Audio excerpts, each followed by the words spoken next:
একটি বাঁধ তৈরি করতে 360 শ্রমিকের 25 দিন সময় লাগে। 18 দিনে বাঁধটির কাজ শেষ করতে হলে কতজন অতিরিক্ত শ্রমিক লাগবে? তো এই অঙ্কটি আমাদের ঐকিক নিয়মে করতে হবে। তো ঐকিক নিয়মে করতে হলে আমাদের প্রশ্নে কি চেয়েছে সেটাকে দেখতে হবে। প্রশ্নে চেয়েছে কতজন অতিরিক্ত শ্রমিক, জন চেয়েছে শ্রমিক, তাহলে এই জন শ্রমিকটা আমাদের শেষে দিতে হবে।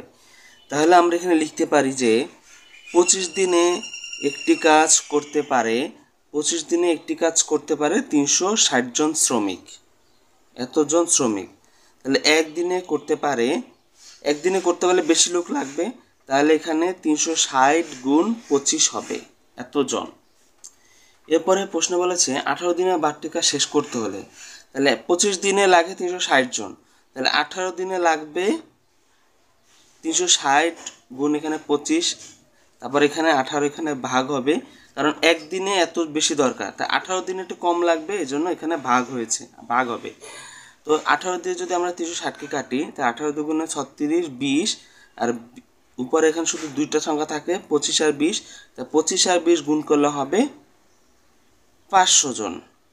তো প্রশ্ন বলেছে অতিরিক্ত শ্রমিক, তাহলে অতিরিক্ত শ্রমিক লাগবে, আগে ছিল 360 জন, এখন হচ্ছে 500 জন, তাহলে অতিরিক্ত শ্রমিক হবে 500 বিয়োগ 360 ইকুয়াল টু 140 জন।